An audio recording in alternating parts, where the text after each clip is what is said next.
ಶ್ರೀ ಸತ್ಪಾಸೇ ನಮಃ. ಶ್ರೀ ಗುರುಗೀತ. ಶ್ರೀ ಗುರುತತ್ವವನ್ನು ಅರ್ಥ ಮಾಡಿಕೊಳ್ಳದೆ ಜಪ, ತಪ, ವ್ರತಗಳು, ತೀರ್ಥಯಾತ್ರೆಗಳು, ಯಜ್ಞಗಳು, ದಾನಗಳು ಎಲ್ಲವೂ ನಿರರ್ಥಕ. ಶ್ಲೋಕ 24. ಜಪಃ ತಪಃ ವ್ರತಂ ತೀರ್ಥಂ ಯಜ್ಞಃ ದಾನಂ ತತ ಏವ ಚ ಗುರುತತ್ವಂ ಅವಿಜ್ಞಾಯ ಸರ್ವಂ ವ್ಯರ್ಥಂ ಭವೇತ್ ಪ್ರಿಯೇ. ಅನುವಾದ. ಪಾರ್ವತಿ, ಶ್ರೀ ಗುರುವಿನ ಸತ್ಸ್ವರೂಪವನ್ನು ತಿಳಿಯದೆ ಜಪಗಳು, ತಪಗಳು, ವ್ರತಗಳು, ತೀರ್ಥಯಾತ್ರೆ, ಯಜ್ಞಯಾಗಾದಿಗಳು, ಹಾಗೆಯೇ ದಾನಗಳು ಎಲ್ಲವೂ ನಿಷ್ಫಲವಾಗುವುದು.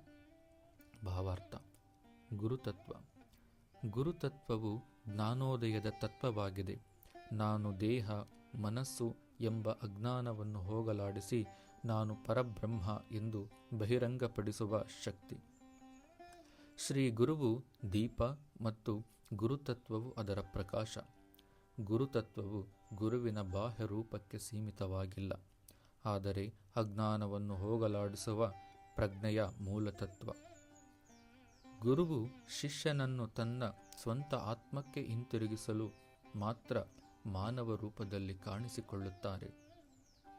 ಸೂರ್ಯನ ಬೆಳಕು ಪದಾರ್ಥ ಅಥವಾ ವಸ್ತುವನ್ನು ಸೃಷ್ಟಿಸುವುದಿಲ್ಲ, ಆದರೆ ಈಗಾಗಲೇ ಇರುವುದನ್ನು ಬಹಿರಂಗಪಡಿಸುವಂತೆ ಶ್ರೀ ಗುರುವು ಪರಬ್ರಹ್ಮವನ್ನು ಕೊಡುವುದಿಲ್ಲ, ಆದರೆ ಅದನ್ನು ಮರೆಮಾಚುವ ಮುಸುಕನ್ನು ತೆಗೆದುಹಾಕಿ ಶಿಷ್ಯನಲ್ಲಿರುವ ಪರಬ್ರಹ್ಮವನ್ನು ಬಹಿರಂಗಪಡಿಸುತ್ತಾರೆ. ಗುರುತತ್ವವು ಪರಮಾತ್ಮನ ಜೀವಂತ ಉಪಸ್ಥಿತಿಯಾಗಿದೆ. ಇದು ಮುಮುಕ್ಷುನನ್ನು ನಾಶವಾಗುವ ದೇಹ ಮನಸ್ಸಿನೊಂದಿಗೆ ಗುರುತಿಸಿಕೊಳ್ಳುವುದರಿಂದ ಹಿಡಿದು ಅವಿನಾಶಿ ಆತ್ಮದ ಸಾಕ್ಷಾತ್ಕಾರದವರೆಗೆ ಮಾರ್ಗದರ್ಶನ ಮಾಡುತ್ತದೆ. ಗು ಎನ್ನುವ ಶಬ್ದ ಕತ್ತಲನೆಯನ್ನು ಪ್ರತಿನಿಧಿಸುತ್ತದೆ ಮತ್ತು ರು ಬೆಳಕನ್ನು ಪ್ರತಿನಿಧಿಸುತ್ತದೆ. ಗುರು ಶಬ್ದದ ಮೇಲೆ ಕೇಂದ್ರೀಕರಿಸಿ ಧ್ಯಾನ ಮಾಡುವ ಮೂಲಕ ಶಿಷ್ಯರು ಸ್ವಸ್ವರೂಪವನ್ನು ತಿಳಿದುಕೊಳ್ಳುವ ಪ್ರಯಾಣವನ್ನು ಪ್ರಾರಂಭಿಸುವರು. ಭಕ್ತನ ಪ್ರಾರಂಭ ಹಂತದಲ್ಲಿ ಗುರುವಿನ ಸಚ್ಚಿದಾನಂದ ತತ್ವ, ಸರ್ವವ್ಯಾಪಕತ್ವ, ಸರ್ವಾತ್ಮಕತ್ವವನ್ನು ಅರ್ಥ ಮಾಡಿಕೊಳ್ಳಲು ಸಾಧ್ಯವಾಗದು. ಗುರುವೆನ್ನುವ ಶಬ್ದ ಗುರುವಿನಲ್ಲಿ ಆಳವಾದ ಮನೋಭಾವನೆ ಭಕ್ತನನ್ನು ಪ್ರಸ್ತುತ ಅಜ್ಞಾನ ಸ್ಥಿತಿಯಿಂದ ಬ್ರಹ್ಮಜ್ಞಾನದ ಸ್ಥಿತಿಗೆ ಕರೆದೊಯ್ಯುವ ಏಕೈಕ ಸಾಧನೆ. ಶ್ರೀ ಗುರು ಪರಮಾತ್ಮ. ಕೇವಲ ಪುಸ್ತಕಗಳ ಅಧ್ಯಯನದಿಂದ ಸಾಯುಜ್ಯ ಪಡೆಯಲು ಸುತಾರಾಮ್ ಸಾಧ್ಯವಿಲ್ಲ. ಅನುಭವದ ಮೂಲಕ ಆತ್ಮದ ನೇರ ಜ್ಞಾನ ಹೊಂದಿರುವ ಜೀವನ್ಮುಕ್ತನು ಗುರುವಿನಿಂದ ಮಾತ್ರ ಸಾಯುಜ್ಯ ಹೊಂದಲು ಸಾಧ್ಯ. ಬ್ರಹ್ಮನಿಷ್ಠ ಗುರುಗಳು ಅಷ್ಟಸಿದ್ಧಿಗಳಷ್ಟೇ ಅಲ್ಲದೆ ಅಸಂಖ್ಯಾತ ಸಿದ್ಧಿಗಳನ್ನು ಹೊಂದಿದ್ದರೂ ಅವುಗಳನ್ನು ಪ್ರದರ್ಶಿಸುವುದಿಲ್ಲ.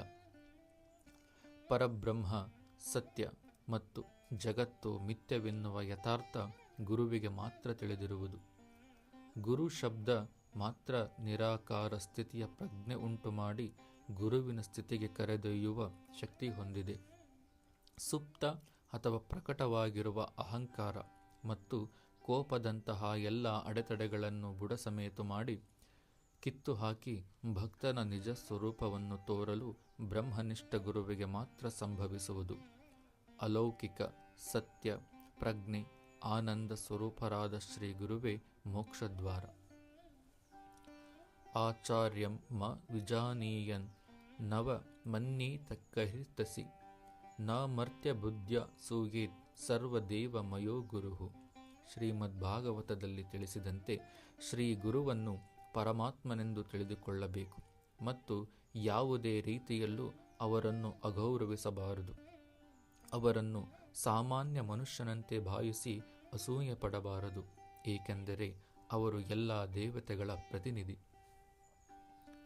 ದೇವಸ್ಥಾನದಲ್ಲಿರುವ ದೇವರ ಮೂರ್ತಿಯನ್ನು ಕಲ್ಲೆಂದು, ತೀರ್ಥಕ್ಷೇತ್ರಗಳ ನೀರನ್ನು ಸಾಧಾರಣ ನೀರೆಂದು, ಶ್ರೀ ಗುರುವನ್ನು ಸಾಮಾನ್ಯ ಮಾನವರಂತೆ ಪರಿಗಣಿಸುವುದು ಅಪರಾಧವಾಗುವುದು. ಶುದ್ಧ ಮತ್ತು ಸದ್ಗುಣಗಳನ್ನು ಹೊಂದಿದ ವ್ಯಕ್ತಿಗಳು ಮಾತ್ರ ಬ್ರಹ್ಮನಿಷ್ಠ ಗುರುವನ್ನು ಗ್ರಹಿಸಬಲ್ಲರು. ಆತ್ಮ ಸಾಕ್ಷಾತ್ಕಾರದ ಹಾದಿಯಲ್ಲಿ ಪ್ರಗತಿ ಸಾಧಿಸಲು ಸೂಕ್ಷ್ಮ ಮತ್ತು ಭೌತಿಕ ರೂಪದಲ್ಲಿ ಕಡ್ಡಾಯವಾಗಿ ಗುರುವಿನ ಅವಶ್ಯಕತೆ ಇರುವುದು. ಶ್ರೀ ಗುರುವು ಪ್ರಕಟವಾಗುವ ಬ್ರಹ್ಮತತ್ವವಾಗಿರುವವರು. ಬ್ರಹ್ಮನಿಷ್ಠ ಗುರುವಿಗೆ ತಮ್ಮ ಶಿಷ್ಯರಿಂದ ಯಾವುದೇ ಭೌತಿಕ ನಿರೀಕ್ಷೆಗಳಿರುವುದಿಲ್ಲ. ಗುರುವಿನಲ್ಲಿ ಸಂಪೂರ್ಣ ಶರಣಾಗತಿ ಶಿಷ್ಯನ ಉನ್ನತ ಗತಿಗೆ ಹೇತುವಾಗುವುದು. ಹಾಗಾಗಿ ಗುರುವೆಂದರೆ ಕೇವಲ ವ್ಯಕ್ತಿ ವಿಶೇಷವಲ್ಲ, ಅವರು ಒಂದು ತತ್ವಜ್ಞಾನದ ಅಕ್ಷಯ ಸ್ಥಿರ ನಿಧಿ. ಓಂ ಔಂ ಶ್ರೀಂ ಹ್ರೀಂ ನಮಃ ಶಿವಾಯ. ಓಂ ನಮೋ ಭಗವತೆ ವಾಸುದೇವಾಯ ಇತ್ಯಾದಿ ಮಂತ್ರಗಳು ಕೋಟಿ ಬಾರಿ ಜಪಿಸಿದರೂ ರಾಗದ್ವೇಷಗಳಿಂದ ಮುಕ್ತರಾಗದಿದ್ದರೆ ಜೀವನ ವ್ಯರ್ಥವಾಗುವುದು. ಶಿವರಾತ್ರಿ, ನವರಾತ್ರಿ, ಗೋವರ್ಧನ ಪೂಜೆ, ಗಣೇಶ ಪೂಜೆಗಳನ್ನು ಅನೇಕ ಆಡಂಬರ ವಸ್ತುಗಳಿಂದ ಅಲಂಕರಿಸಿ ಪೂಜಿಸಿದರೂ ಅದು ನೇತ್ರಾನಂದ ಉಂಟು ಮಾಡುವುದೇ ಹೊರತು ಶಾಶ್ವತ ಆನಂದವನ್ನು ಕೊಡಲಾರದು. ಸತ್ಯನಾರಾಯಣ ಸ್ವಾಮಿ ವ್ರತ, ವರಮಹಾಲಕ್ಷ್ಮೀ ವ್ರತ, ಅನಂತ ಪದ್ಮನಾಭ ವ್ರತ, ಏಕಾದಶಿ ವ್ರತ, ಚಂದ್ರಯಾಣ ವ್ರತ, ಸಂಕಷ್ಟ ಚತುರ್ಥಿ ವ್ರತಗಳು ಮಾನವನಿಗೆ ಜನನ ಮರಣವಿಲ್ಲದ ಮೋಕ್ಷವನ್ನು ಕೊಡಲಾರವು. ಪ್ರತಿಫಲದ ಅಪೇಕ್ಷೆಯಿಂದ ಮಾಡಿದ ವಿದ್ಯಾದಾನ, ಅನ್ನದಾನ, ಗೋದಾನ, ಭೂದಾನ, ವಸ್ತ್ರದಾನಗಳು ಭಕ್ತನನ್ನು ಮುಮುಕ್ಷುವಾಗಿಸದು. ಕಾಶಿವಾಸ, ಗಂಗಾ ಸ್ನಾನ, ತಿರುಪತಿಯಲ್ಲಿ ಕೇಶಗಳನ್ನು ಅರ್ಪಿಸುವುದು, ತ್ರಿವೇಣಿ ಸಂಗಮದಲ್ಲಿ ಮಿಂದುವುದು, ಗಯೆಯಲ್ಲಿ ಶ್ರಾದ್ದ ಮಾಡುವ ತೀರ್ಥಯಾತ್ರೆಗಳು ದೈಹಿಕವಾಗಿ ಶುದ್ಧೀಕರಣ ಆಗಬಹುದು, ಆದರೆ ತ್ರಿಕರಣ ಶುದ್ಧಿಯಾಗಲು ಸಾಧ್ಯವಿಲ್ಲ. ಅಶ್ವಮೇಧ ಯಾಗ, ರಾಜಸೂಯಾಗ, ವಾಜಪೇಯ ಯಾಗ, ಪ್ರತ್ಯಂಗಿರ ಹೋಮಗಳು ಅಜ್ಞಾನದ ಕತ್ತಲನ್ನು ತೆಗೆಯಲು ಸಾಧ್ಯವಿಲ್ಲ. ಈ ಎಲ್ಲ ಕರ್ಮಗಳನ್ನು ಉತ್ತಮವಾಗಿ ಮಾಡಿದರೂ ಪೂರ್ಣ ಫಲವನ್ನು ಕೊಡುವುದಿಲ್ಲ. ಆದರೆ ಗುರುವಿನ ಮಾರ್ಗದರ್ಶನದಲ್ಲಿ ಮಾಡಿದ ಜಪ, ತಪ, ವ್ರತಗಳು, ತೀರ್ಥಯಾತ್ರೆಗಳು, ಯಜ್ಞ ಯಾಗಾದಿಗಳು, ದಾನ ಧರ್ಮಗಳ ಸಂಪೂರ್ಣ ಫಲ ಆಚರಿಸಿದ ಭಕ್ತರಿಗೆ ದೊರೆಯುವುದು. ಗುರುಕೃಪೆಯಿಂದ ಎಲ್ಲ ದೈವ ಕಾರ್ಯಗಳನ್ನು ಮಾಡುವ ಭಾವ ನಿಸ್ವಾರ್ಥವಾಗುವುದು ಮತ್ತು ಆತ್ಮೋದ್ಧಾರಕ್ಕಾಗಿ ಮಾಡಲಾಗುವುದು. ಭಕ್ತನು ತನ್ನ ಜೀವವನ್ನು ಯಜ್ಞದಂತೆ ಭಾವಿಸುವನು. ತಾನು ಪೂಜಿಸುವುದು, ಆಹಾರ ಸೇವಿಸುವುದು, ಯುದ್ಧ ಮಾಡುವುದು, ಸಂಪತ್ತು ಅರ್ಜಿಸುವುದು, ಕುಟುಂಬವನ್ನು ನಡೆಸುವುದು, ನಡೆಯುವುದು, ಮಾತನಾಡುವುದು ಎಲ್ಲವೂ ತನ್ನ ಆತ್ಮೋದ್ಧಾರಕ್ಕಾಗಿ ಎಂದು ನಂಬಿ ನಡೆಯುವನು. ದಾನವನ್ನು ಸಮರ್ಪಿಸುವಾಗ ನಿಸ್ವಾರ್ಥ ಉದ್ದೇಶದಿಂದ ಸಮರ್ಪಿಸುವನು. ಹೀಗೆ ಗುರು ಕರುಣೆಯು ಭಕ್ತರಲ್ಲಿ ಹಂತ ಹಂತವಾಗಿ ಜ್ಞಾನೋದಯ ಮೂಡಿಸುವುದು.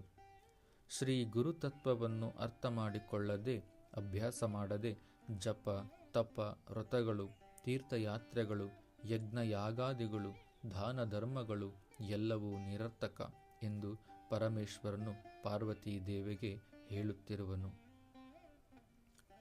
ಜಪ ತಪಗಳೇಕೆಂದಾನೆ, ಗುರುವರಗೆ ಶರಣಾಗು ಬೇಗೆಂದಾನೆ, ತಡಮಾಡಬೇಡೆಂದ ಸೆರಗೊಡ್ಡಿಬೇಡೆಂದ, ಕನ್ನೇಶ ಗುರುವರನ ಕೃಪೆ ಒಂದೇ ಸಾಕೆಂದ. ಘನಾನುಭವಸಾರ ಪುಟ 170. ಪರಮಹಂಸ ಸದ್ಗುರು ಶ್ರೀ ಸತ್ತುಪಾಸಿ ಉವಾಚ. ಸರ್ವಶಕ್ತನಾದ ಪರಮಾತ್ಮನ ಮುಂದೆ ಶಾಸ್ತ್ರ, ಹೋಮ ಎಲ್ಲವೂ ಸುಳ್ಳೆನಿಸಿಬಿಡುತ್ತವೆ. ಜ್ಞಾನಿಯು ಎಲ್ಲ ಉಪಾಧಿಗಳನ್ನು ಮೆಟ್ಟಿ ನಿಲ್ಲುತ್ತಾನೆ. ಎಲ್ಲಕ್ಕೂ ಅತೀತವಾದದ್ದೇ ಪರಮಸತ್ಯ ಎಂಬುದನ್ನು ಅವನು ಕಂಡುಕೊಂಡಿರುತ್ತಾನೆ. ಅಣು ರೇಣು ತೃಣಕಾಷ್ಟಾದಿಗಳಲ್ಲಿ ಅವನಿರುತ್ತಾನೆ ಎಂಬುದು ಗೊತ್ತಿರುತ್ತದೆ. ಆಗ ಯಜ್ಞದಲ್ಲಿ, ಹೋಮಕುಂಡದಲ್ಲಿಯೂ ಅವನು ಇರುತ್ತಾನೆ ಎಂಬುದು ಅರಿವಾಗಿರುತ್ತದೆ. ಜ್ಞಾನಿಯ ಸ್ಥಿತಿ ಕೊನೆಯದು. ಅದನ್ನು ತಿಳಿದಾಗ ಮಾತ್ರ ಶಾಂತಿ ಸಿಗುತ್ತದೆ. ಇಲ್ಲವಾದಲ್ಲಿ ಮನಸ್ಸು ಚಂಚಲತೆಗೆ ಒಳಗಾಗುತ್ತದೆ. ಆಗ ಏಕಾಗ್ರತೆ ಇರುವುದಿಲ್ಲ. ಪರಮಾತ್ಮನ ಇರುವಿಕೆಯಿಂದಲೇ ದೇಹವು ಮಿಸುಗಾಡುತ್ತದೆ. ಇಂದ್ರಿಯಗಳೆಲ್ಲವೂ ಕೆಲಸ ಮಾಡುತ್ತಿವೆ. ಅವನು ಈ ದೇಹದಲ್ಲಿಯೇ ಇದ್ದಾನೆ ಎಂಬುದು ಎಲ್ಲಿಯವರೆಗೂ ಅರಿವಾಗುವುದಿಲ್ಲವೋ ವಿಕಾರಗಳು ಅಲ್ಲಿಯವರೆಗೂ ಕೊನೆಗೊಳ್ಳುವುದಿಲ್ಲ. ಸಂಶಯಗಳು ಹೋಗುವುದಿಲ್ಲ. ತಾನು ಯಾರು ಎಂಬುದನ್ನು ಅರಿಯದ ಮೇಲೆ ಯಾವ ಸಾಧನೆಯನ್ನು ಎಷ್ಟು ಕಾಲದವರೆಗೆ ಮಾಡಿದರೂ ಏನು ಬಂತು ಸಾರ್ಥಕತೆ? ಶ್ರೀ ಗುರುಭಕ್ತಿ ಸಾರ ಪುಟ 18.